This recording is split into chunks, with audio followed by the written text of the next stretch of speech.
We're at the very end of the 15th century, the 1490s, and everything is about to change. We're at one of the most pivotal moments of world history. Two voyages define that pivot, define the old versus the modern. And those are the voyages of Christopher Columbus, sailing west across the Atlantic from Europe to discover, from the European point of view, the new lands of the Americas. Of course, when Columbus arrived there, he thought he was in the East Indies, and only later would realize this was not India or the outskirts. This was a previously unknown region and unknown continents of North and South America. And the other voyage was Vasco da Gama, sailing from Europe down the west coast of Africa, around the Cape of Good Hope, and then across the Indian Ocean to reach the coast of India. And this was the voyage that united Europe and Asia through the sea. To appreciate the significance of these two voyages, I like to refer to the remarkable statement of Adam Smith, the founder of modern economics, when he wrote his magnum opus, his great work, The Wealth of Nations, in 1776. And a quotation that I repeat endlessly is the following: "The discovery of America and that of a passage to the East Indies by the Cape of Good Hope are the two greatest and most important events recorded in the history of mankind." Wow. Their consequences have already been very great. Now remember, Smith is writing 1776. We're talking about a voyage of 1492 and 1498, so about 270 years since those voyages. But in the short period between 2 and 3 centuries, which has elapsed since these discoveries were made, it is impossible that the whole extent of their consequences can have been seen. What benefits or what misfortunes to mankind may hereafter result from those great events, no human wisdom can foresee. Now, we are 250 years after Adam Smith wrote those words. He was right. Those two voyages are among the most important events in the history of mankind. They did unite the world in ocean-going navigation. They brought the whole world together for the first time, really, in 10,000 years, ever since the end of the Ice Age led to the melting of the glaciers and the rise of sea level by so many meters that it submerged the land bridge from Asia to the Americas, thus cutting off the Americas from the Old World. Now the old and the new worlds were united.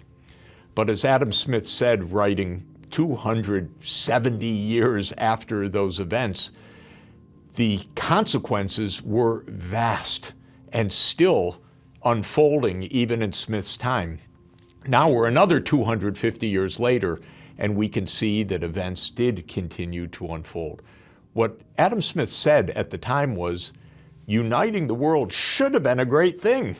You know, it enables international trade. It enables each part of the world to help meet the needs and wants of other parts of the world. But as Smith said in a very humane way, when the world was united, the advantage was all on the European side, especially with respect to the Native American populations. Now, the Europeans had two advantages. They had a lot more military power. They came on horseback. The horse had been driven to extinction in the Americas 10,000 years earlier. But they also came with pathogens. They came with the old world diseases, which had hitherto been unknown in the Americas. So they brought epidemics, they brought disease, they brought a massive loss of population, they brought conquest. And this began the European imperial age. Now, what's so fascinating for us is that at the time, Europe wasn't dominant in the world economy. China was far ahead in many, many areas. Many of the leading technologies of the year 1500 had come from China, and China was still the leading power and proficient manufacturer. And yet the Europeans ended up dominating Asia as they did the Americas. And that is part of the big story of history and the big mystery of history.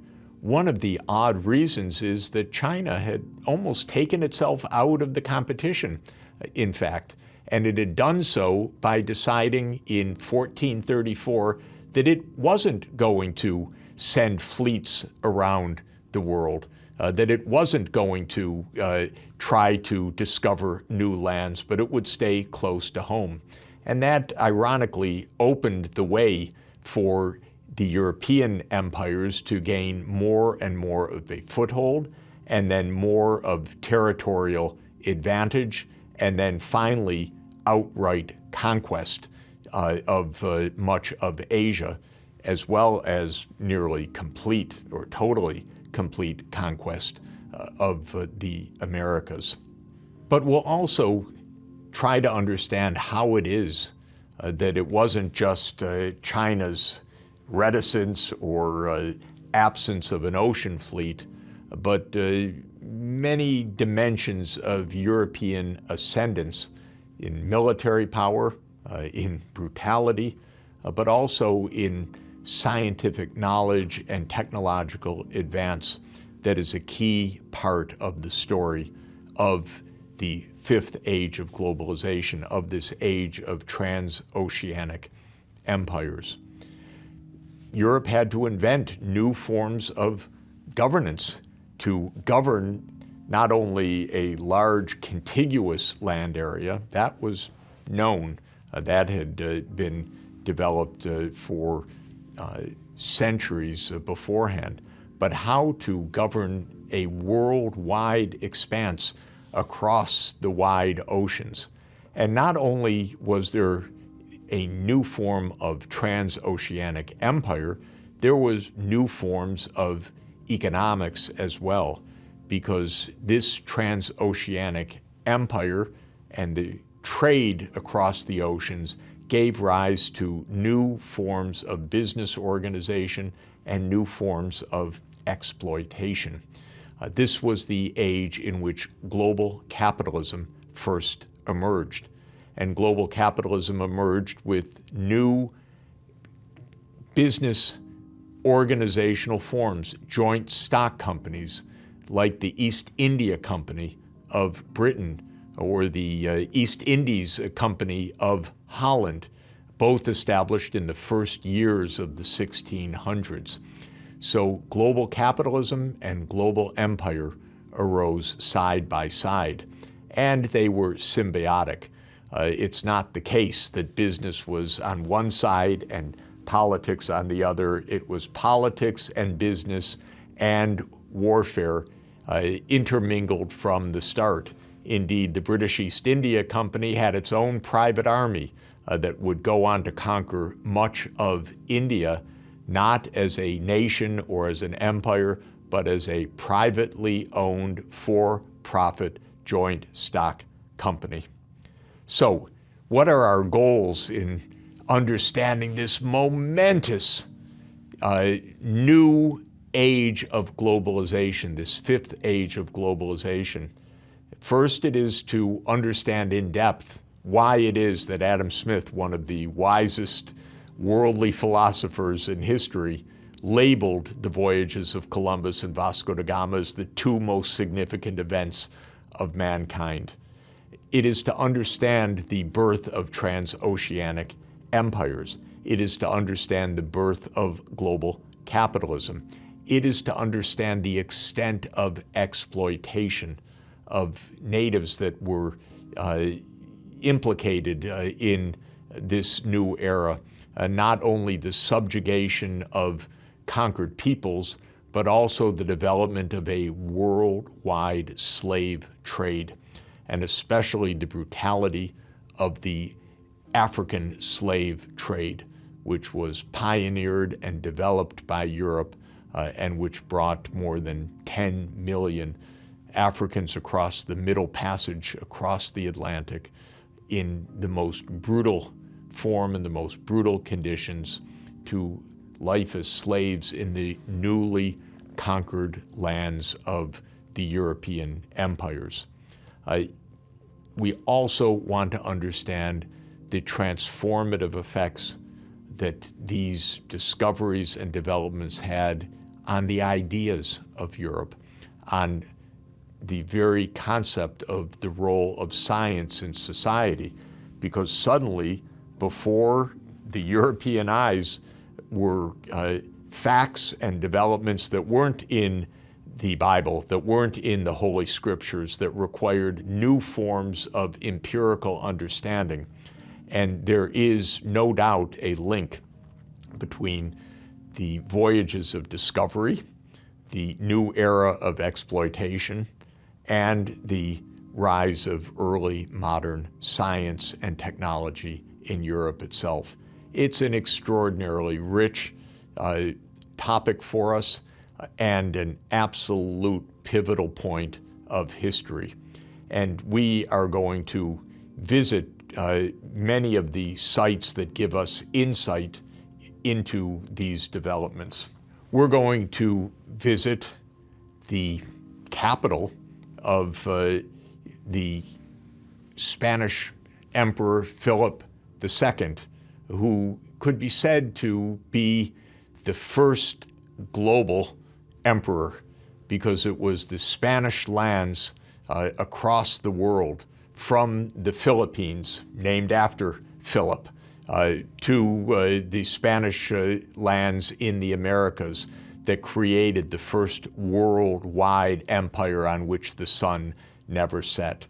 And Philip built a capital for himself that we're going to go visit, the Escorial, outside of Madrid, that really became the capital of the first global empire of the world.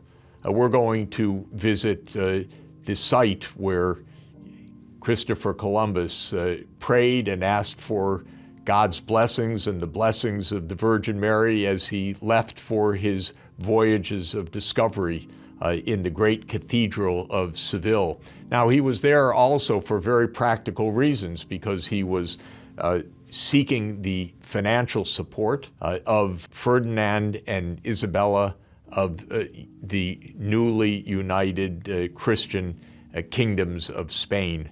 And they were the ones that financed his voyages, and it was Spain, of course, that thereby, by its own proclamation of the doctrine of discovery, claimed the rights to the lands that its explorers arrived at. Even though they were not the first holders of those lands, they met many native populations that were then conquered in the name of the emperors and rulers of Europe. And we're going to cross the Atlantic from Europe to the sites of the first European colonies, the sites of the imperial possessions in Brazil, a vast possession of the Kingdom of Portugal that was very lucrative and built on the backs of slave labor. And so we're going to see how transoceanic empires developed by visiting both the capitals of those empires in the metropoles of Europe, in the mother cities, and the sites of conquest in the New World. And Brazil will offer us a crucial window into the early modern world, into the new fifth age of globalization, the age of transoceanic empires. So let's go have a look.